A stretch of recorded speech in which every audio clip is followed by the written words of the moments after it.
The language in this video has been translated using AI translation via HeyGen. While we strive for accuracy, the translation may not be entirely precise or reflect the original intent and meaning in all cases. We appreciate your understanding as we work to make this content more accessible through AI-assisted translation. A linguagem neste vídeo foi traduzida usando tradução por IA via HeyGen. Embora nos esforcemos pela precisão, a tradução pode não ser totalmente exata ou refletir a intenção e o significado originais em todos os casos. Agradecemos sua compreensão enquanto trabalhamos para tornar este conteúdo mais acessível por meio de tradução assistida por IA.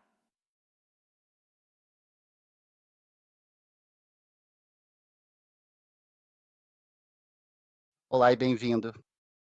Meu nome é David Miller, vice-presidente de Quimioinformática na Simulations Plus. Obrigado por assistir ao segundo dos nossos 2 vídeos sobre a API REST do AdMatch Predictor. No primeiro vídeo mostrei como configurar o servidor do AdMatch Predictor. Neste aqui, vou mostrar como os clientes podem acessar esse servidor usando a API REST. Aqui estou eu na minha máquina local. Assim como no vídeo anterior, estou com a área de trabalho remota aberta para o servidor do AdMatch Predictor. Posso ver pelo painel de serviços aqui que o serviço do AdMatch Predictor está em execução. Em seguida, preciso escolher um aplicativo cliente. A API REST dará suporte a uma ampla variedade de clientes, desde ferramentas comerciais como Spotfire ou Live Design, plataformas internas de quimioinformática ou até mesmo scripts simples em Python, escritos por cientistas individuais. Para este vídeo, vou usar um aplicativo cliente que distribuímos com o AdMatch Predictor, porque ele exibe explicitamente cada requisição e resposta HTTP, o que é bastante útil quando você está começando. Se você tem interesse especial em usar Python para acessar a API, procure um vídeo separado que descreve nosso módulo PyAdMatch Predictor, lançado recentemente. Então, estou com a pasta de instalação do AdMatch Predictor aberta aqui. Ela está em Arquivos de Programas, Sim+, AdMatch Predictor 12.0 e estou mostrando o aplicativo API Service Test Client. Antes de abri-lo, só quero lembrar a todos que o manual do usuário da API, que está mostrado aqui na pasta de dados do programa AdMatch Predictor, contém muitas informações valiosas, incluindo uma descrição completa deste aplicativo cliente. Vou abrir esse aplicativo. Vou mostrar primeiro a página de configurações. Isso é bem simples. Precisaremos do endereço IP do servidor AdMatch Predictor, que eu já inseri aqui, e do número da porta. Esse número foi especificado no arquivo de configuração usado ao iniciar o serviço AdMatch Predictor. Eu abordei isso no primeiro vídeo. Também falei sobre criptografia, que não estamos usando nesta breve série de vídeos. Ok. Apenas uma breve explicação sobre como esse cliente em particular trabalha. Quando você quer enviar uma solicitação, isso é feito abrindo uma pasta no disco local. Vou mostrar outra pasta aqui, essa que vou usar nos tutoriais de hoje. Vou ver se consigo passar por 6 exemplos aqui. Cada pasta contém um URI específico, ou identificador universal de recurso, às vezes chamado de endpoint da API. O primeiro endpoint sobre o qual vou falar é a predição de propriedades AdMatch. O nome real do URI é predict_AdMatch. O nome da pasta precisa ter um URI embutido e pode, opcionalmente, ser seguido por um sublinhado e um número. Assim, você pode ter vários exemplos aqui. Vou mostrar 2 exemplos de predict_AdMatch e, em seguida, outros 4 exemplos sobre os quais falarei brevemente. Se a solicitação que você está enviando exigir que dados sejam passados para o servidor admin predictor, então, dentro da pasta, você encontrará um arquivo chamado in.json, que contém o corpo da solicitação em formato JSON. Ok. E só mais uma observação. De volta à pasta de dados do programa, temos uma subpasta chamada JSON, com muitos exemplos de solicitações e respostas. Você pode usar esses recursos diretamente com este aplicativo cliente. Só queria salientar isso. Temos nossas configurações. Vou abrir o primeiro exemplo, novamente prevendo propriedades ADMET.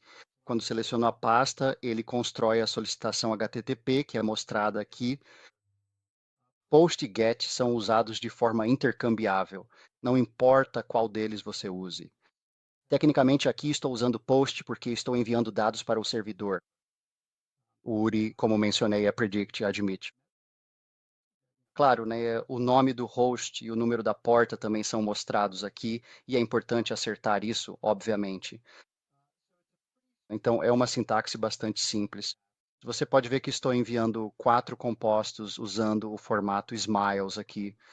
Uma coisa que preciso destacar é que se a string Smiles contiver estereoquímica cis-trans, você vai precisar substituir as barras invertidas por 2 barras invertidas. Isso é apenas um fato infeliz.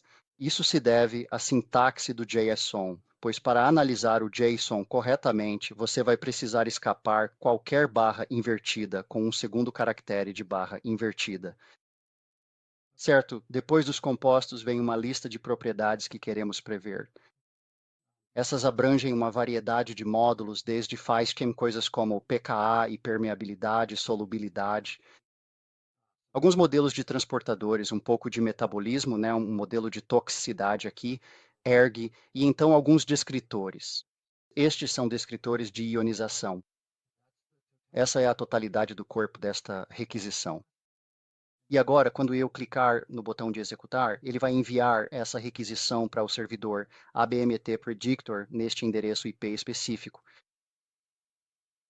Aguardamos um segundo e recebemos uma resposta de volta. Agora, a resposta inicial do servidor não vai conter os resultados. Em vez disso, ela vai incluir um ID de tarefa. Então, uma coisa importante a lembrar é que as tarefas são enfileiradas, certo? Elas são colocadas em uma fila. Pode haver múltiplas requisições chegando ao servidor simultaneamente. Então, será a responsabilidade do cliente consultar periodicamente o servidor usando esse ID de tarefa para verificar se a tarefa foi concluída e se os resultados estão disponíveis. Então, você verá que aquela resposta inicial é seguida por uma segunda requisição deste cliente usando o wordGetStatus. Ele envia o mesmo ID de tarefa que foi fornecido pela primeira resposta. Ou seja, está perguntando: esta tarefa foi concluída? A resposta vai depender da sua configuração, obviamente. Neste caso, ela informa que a tarefa está em execução, mas ainda não foi concluída.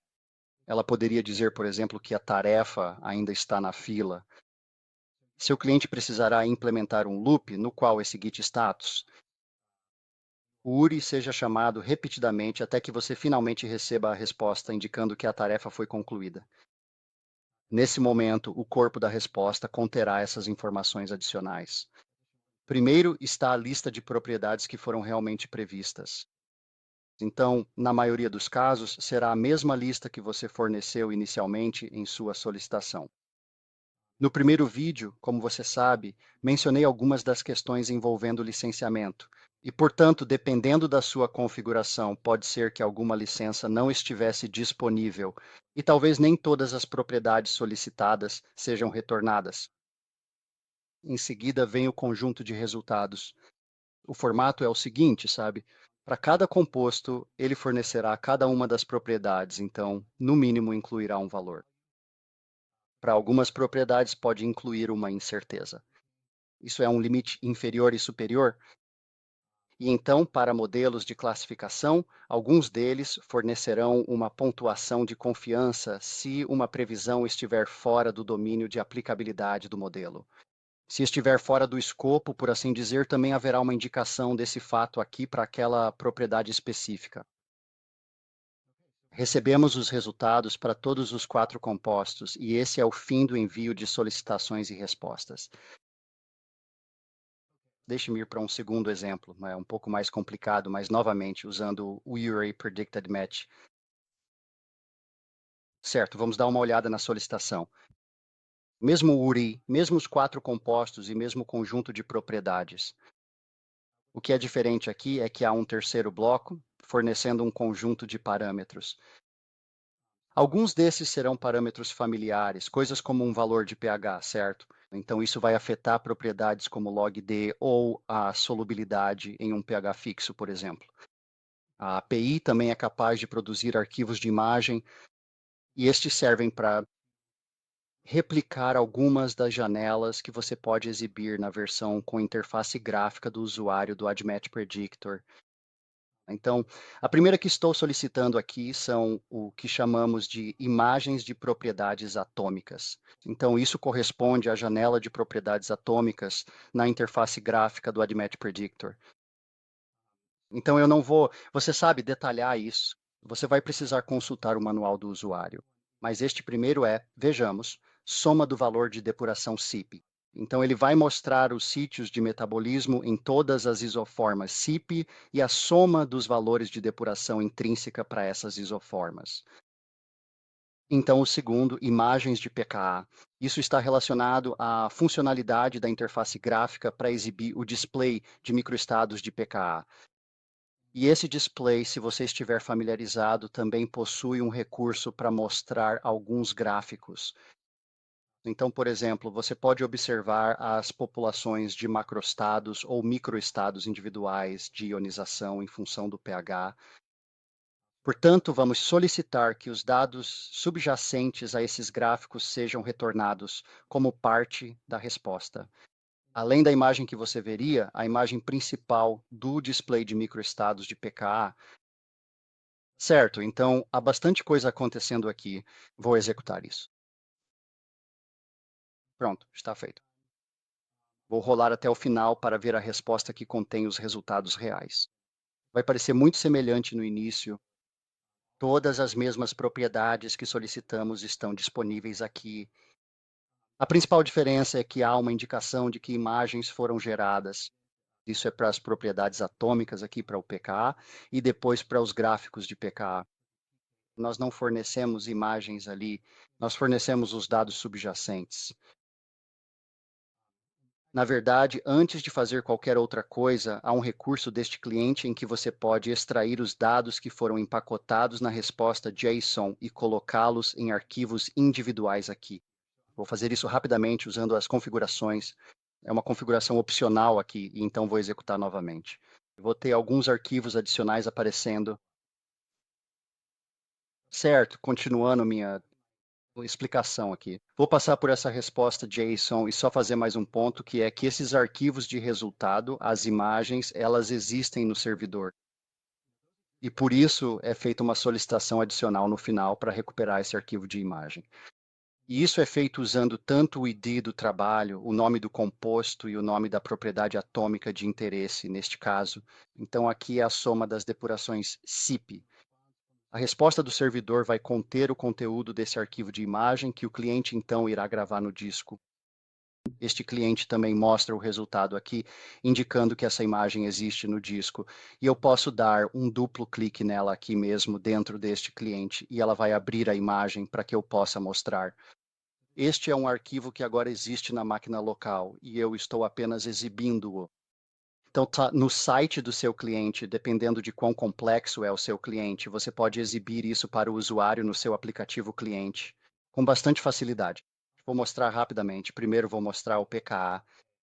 Aqui está para um composto.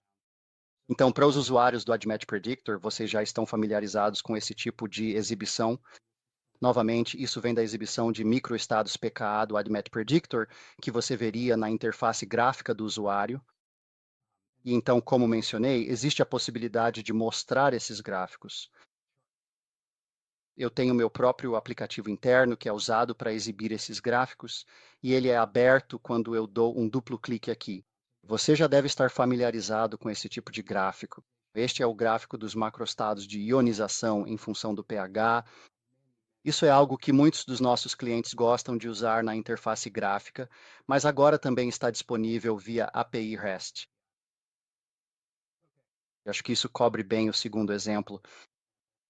Vou passar para o terceiro, que está relacionado ao nosso módulo de simulação farmacocinética de alto rendimento. Portanto, o endpoint se chama PredictFAFB. Isso significa fração absorvida e fração biodisponível. Então, isso vai rodar uma única simulação de pK com uma dose fixa. Vou selecionar essa pasta Novamente, ele constrói a requisição aqui. Então, é um novo. Agora é um novo URI. Acho que é o mesmo conjunto de 4 compostos. O que muda é que agora, além da estrutura química, estou fornecendo alguns dados adicionais aqui. Há um valor de dose. Existe um valor de depuração em microzona hepática in vitro e um valor de solubilidade aquosa in vitro. Para alguns dos compostos, um ou mais desses valores podem estar ausentes. Então, neste exemplo, o valor de depuração está ausente. Neste caso, a solubilidade está ausente. E aqui ambos estão ausentes. Novamente, um conjunto de propriedades a serem previstas. Então, FA e FB, alguns outros parâmetros de pK. Isso é algo que introduzimos no ADMET Predictor versão 12, um coeficiente de partição tecidual e então um bloco de parâmetros aqui, mostrando que queremos que a espécie seja humana. Então, isso é fundamental. Então, em vez de usar uma dose fixa, como 10 miligramas, estamos dizendo, olhe para o atributo chamado dose humana, que deve estar disponível em cada um dos compostos que estamos fornecendo aqui. Certo, então essa é uma maneira de ter valores diferentes, sabe, para compostos diferentes. O mesmo para depuração. A sintaxe aqui será familiar para você se for, sabe, realmente um usuário hardcore do ADMET Predictor. Isso vem dos arquivos de parâmetros que são usados como parte do módulo HTPK. Então, isso indica que, se o campo chamado clearance HLM externo estiver disponível para um determinado composto, use esse valor. Se não estiver disponível, utilize o modelo do ADMET Predictor para depuração de microzona do fígado humano. Da mesma forma, para solubilidade, se o valor in vitro estiver disponível, use-o. Se não, utilize o modelo do ADMET Predictor. Ok, então, sabe, acho que temos outros vídeos que falam sobre HGPK, você sabe, em detalhes. Então, aqui eu vou ter que passar meio por cima disso. Mas há bastante flexibilidade aqui. Então, finalmente, estou solicitando que sejam gerados perfis de tempo de CP. E isso vai resultar no retorno dos dados subjacentes para esses gráficos como parte da resposta. Se eu rodar isso, é muito, muito rápido. Vou rolar a tela além dos pedidos de status. É igual ao que vimos antes. No final, o trabalho está concluído. Novamente, mostrando a lista de propriedades previstas, e aqui estão os resultados. Então, para cada composto, você vê os valores individuais e assim por diante. E então, no final, deve haver uma seção para os gráficos de tempo de CP. E, novamente, eu tenho o meu próprio tipo de aplicativo gráfico, que você sabe é aberto quando eu dou um duplo clique aqui. Ele deve ser aberto, certo? Aqui está. Então, esta é a curva de tempo de CP para aquele composto, e assim por diante. Ok, então isso é. Se você é um administrador usuário do Predictor, você sabe que existe um segundo fluxo de trabalho HTPK chamado otimização de dose. Isso é suportado usando um URI chamado Predict Op Dose. Mas vou pular isso agora e mostrar um pouco mais tarde em um tipo diferente de fluxo de trabalho. Agora eu vou passar para a quarta demonstração, que se chama Run Command. Temos muitos usuários da interface de linha de comando do ADMET Predictor. A popularidade dela está aumentando cada vez mais. Portanto, o Endpoint Run Command é uma forma de basicamente simular uma execução do ADMET Predictor pela linha de comando, mas através da API. E o resultado será a geração dos mesmos arquivos de saída que você veria se estivesse executando o comando localmente na linha de comando. Mas esses arquivos estarão no servidor e então você simplesmente solicita que esses arquivos sejam trazidos de volta para a máquina local. O que é realmente útil nisso é que há algumas coisas que você realmente não consegue fazer usando, por exemplo, o URI padrão de previsão do ADMET. Este exemplo mostrado aqui é um caso muito comum que envolve prever o microestado de ionização dominante em um determinado pH. A sintaxe aqui pode ser, você sabe, um pouco desconhecida para você. Você sabe, né? Isso está fornecendo o formato de entrada. Então, desta vez, vamos fornecer os compostos no formato SDF. Queremos um arquivo de saída em SDF. Vamos prever as propriedades físico-químicas desses compostos, coisas como pKa, solubilidade e assim por diante. Estamos solicitando que todas as informações sobre incertezas, pontuações de confiança, se uma previsão está ou não fora do escopo, tudo isso será escrito em um arquivo de saída separado. Então, este é o fluxo de trabalho que envolve, você sabe, prever o microestado de ionização dominante. Aqui especificamos o pH no qual queremos, você sabe, que o estado de ionização dominante seja calculado aqui. Então, há muita coisa aqui. Você sabe, temos muitos usuários que são muito familiarizados com essa sintaxe. O principal é que é muito fácil, você sabe, construir essa solicitação. É basicamente a mesma coisa que você, sabe, especificaria ao executar a partir da linha de comando. A diferença aqui é que se você fizer referência a um arquivo, como o arquivo de entrada, esse arquivo também precisa ser especificado na solicitação. Todo o conteúdo do arquivo SD está contido aqui neste campo, em .sdf.